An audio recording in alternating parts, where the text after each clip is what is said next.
Yes? You need to call off the artillery strikes at Hacksaw. Okay, you call off the attacks on Hacksaw. No more artillery strike. Corporal, Yes, soldier? we need reinforcements. We have no reinforcements. Whoa, what's that? They just keep on coming.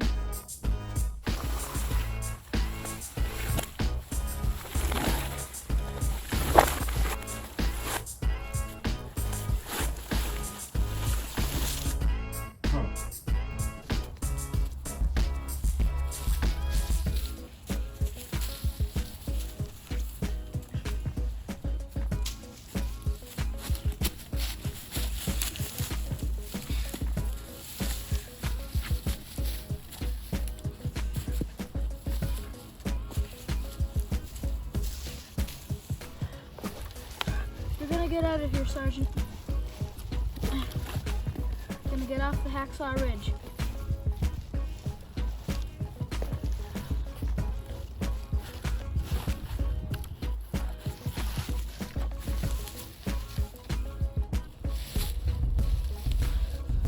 Please, Lord.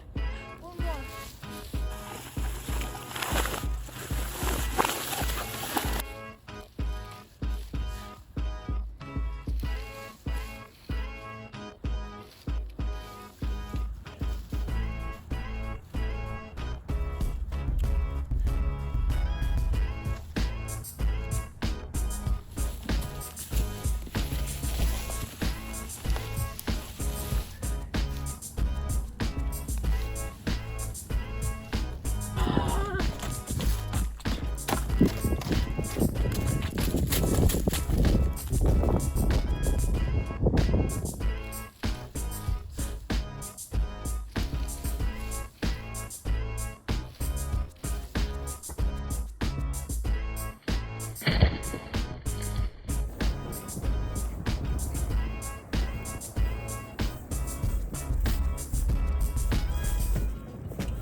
You're gonna be a corporal. Put your moaning. Take a deep breath. You'll be okay.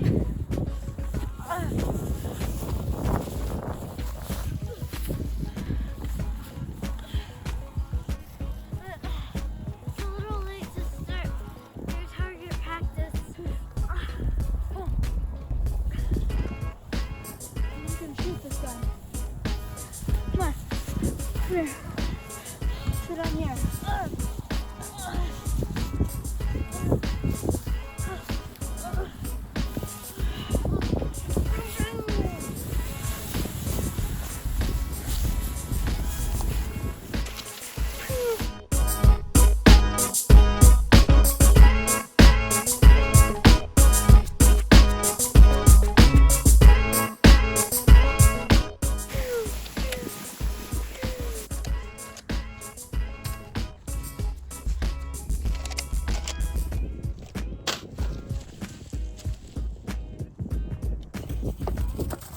You're not gonna come today.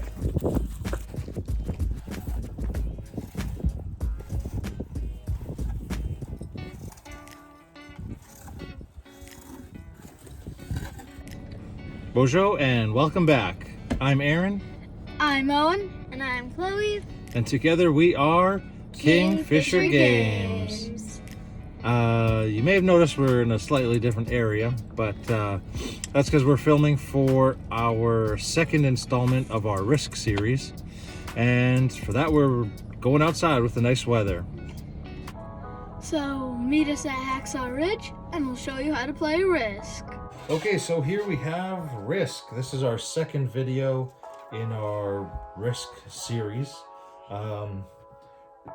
Between last week and this week, we found out that there are a couple more versions that we can get our hands on. But today we're just going to focus on the Parker Brothers Continental game, Risk. So, components for this one, there's 6 colors. Okay. Another deck, 44 cards with 2 wilds. Ooh. Nice. Okay. This board looks pretty much the same as the other. Slightly different color scheme. And again, 3 dice for attacking, 2 for defending. This is a reproduction of the original 1959 version. It's got all these nice cubes and these. What shape would you say these are on? Oblong, oval. Spherical ovals. Comment down below if you can describe the shape. If you know what shape that is. It is very, very strange. Okay, moving on. So there's some slight differences between this Risk and the other one. If you didn't check out our video from last week, feel free to look at it after this one. We'll leave a link in the description. So one difference is that these would get shuffled and everyone. Whoa. We got 4 each. There we go. These cards get shuffled until they're all dealt out. This is not sped up. This is real time. Okay, then everybody takes their cards. We would flip them over and fill them in. There are going to be cannons. Whoa. Infantry and cavalry again. So we're going to take a second and fill up the board with our pieces, and it'll look something like this. Okay, so here we go. The setup's going to be slightly different from this one and the other video. There's going to be only one cube and only 1 cube on each territory. Once that's done, the cards are returned to the dealer, and they get shuffled and put face down in a draw pile. Just put them there. To start your turn, you do the accumulation of armies. So, because I dealt, pink would go next. Count the number of territories. So 1, 2, 3, 4, 5, 6, 7, 8, 9, 10, 11. Divide. 12. 1, 2, 3, 4, 9, 10, 11, 12, 13. 13. So divided by 3. So that would be. That would be. How many times could 4? There we go. That would be 4. So you're gonna look. Get these 4. If you controlled any complete continent, you'll get additional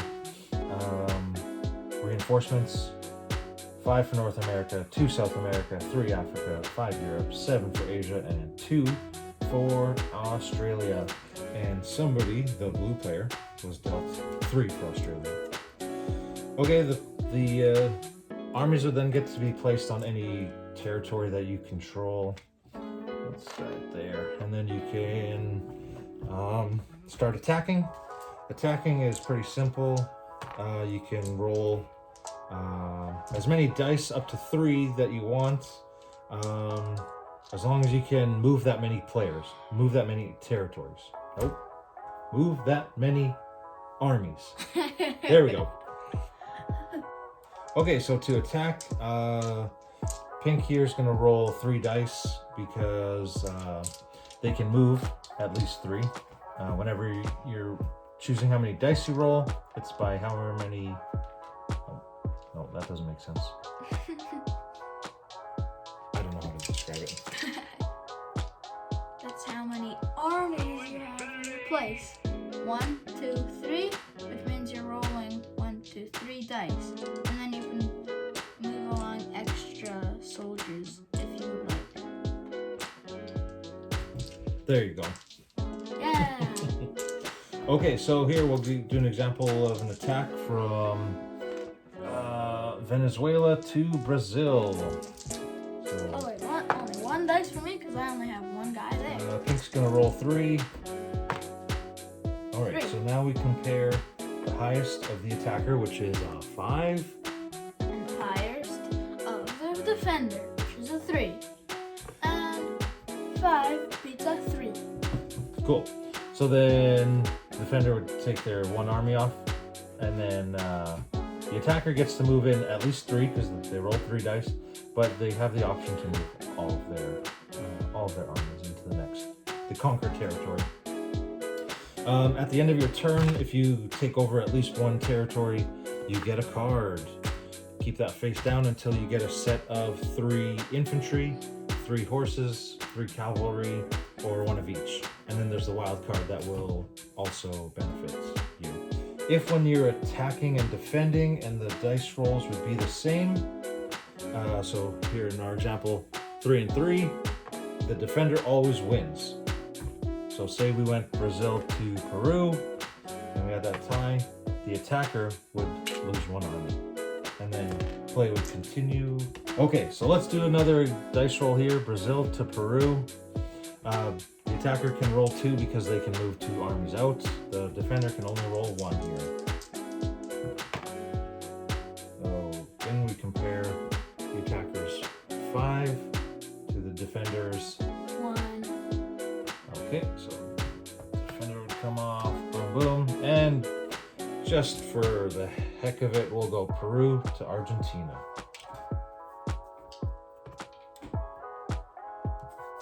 Ooh! Oh! Look at that! The tie. Pink almost took control of South America. At the end of your turn, you get what's called a free move in this version. The other one is called fortification, but it's basically the same. So if Pink still had that army there, they could choose to move it to Brazil or Venezuela or even up to eastern United States because there is a continuous line of Pink-owned territories. So at the start of your next turn, if you get a set of 3 of these, any set of 3 cards, the increments will go up.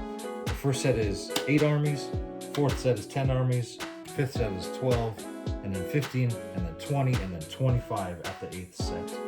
Usually those will just be tucked under the board. Oh, let's do it this way. There we go. Tucked under the board so that all players can see how many sets have been handed in. Yeah. Summary of play. 1. He determines how many armies by... There's an A in brackets. Yeah, as in A, B, C, like just the order that you would do them. Let me see. Yeah. You want to start again? Yeah. He determines how many armies is entitled by an A, counting up the territories, not armies, he occupies, and dividing by 3. B, checking to see if he is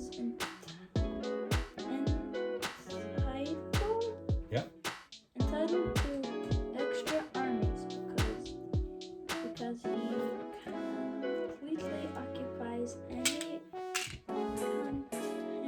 continent or continent cell. C, checking his cards to see if he has a combination which he wishes to turn in for additional armies. 2. He places these armies on board on territories that he occupies. This is the only time during a turn that a player may place armies except when he eliminates an opponent. 3. He makes any attacks he wishes.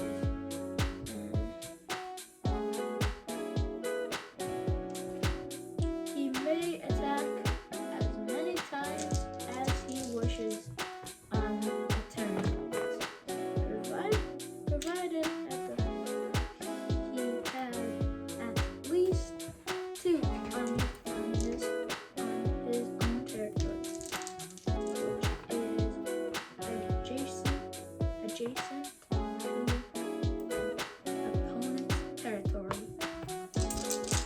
Number 4. He ends his attack when he wishes, or when he is forced to. As a result of the running out of armies. What's my number? I'm gonna reread number 4. Okay. Number 4. He ends this attack when he wishes, or when he is forced to, as a result of running out of armies. Number 5. He makes his free move. He can and wishes to. Number 6.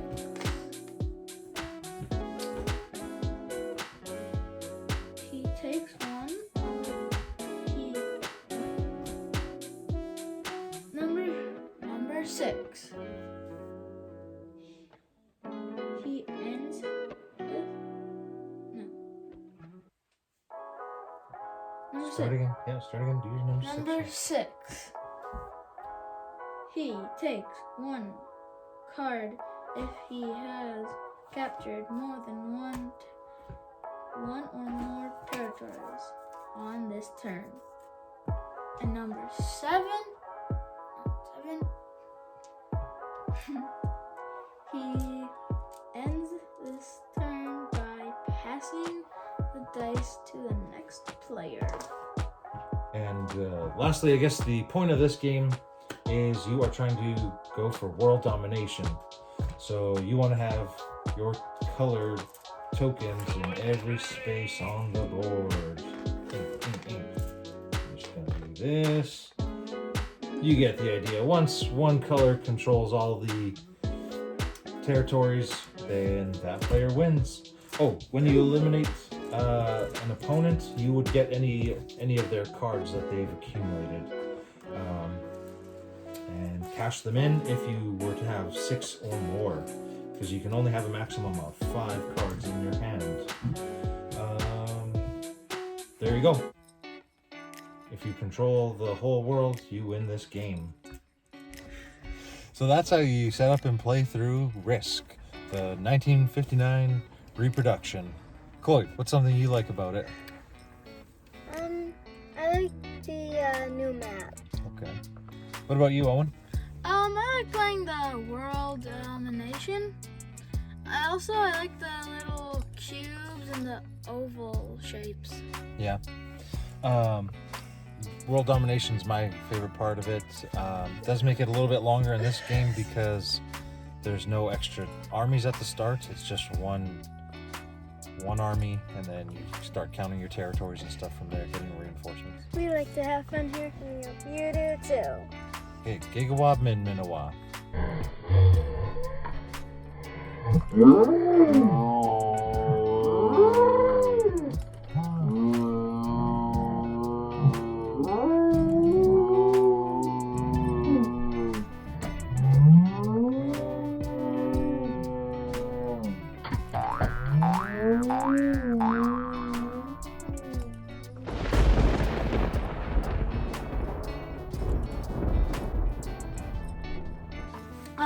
So I would just like to say we are not making fun of Desmond Doss.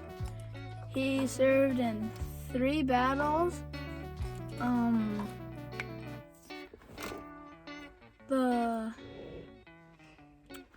What he did in the war, in the 3 battles that he fought in, was very amazing, and I respect Private Doss. What did he do with the grenades? In the movie, it shows, at the end, it shows Desmond slapping some grenades back, and then when he kicks one, it blows up his foot. and he still survived the war. And Do you remember how many soldiers he saved? Desmond says that he saved around 50, but everybody else in his division said he saved about 100. So they decided to meet right in the middle and say 75. If you are new to the channel, like and subscribe for more board gaming content.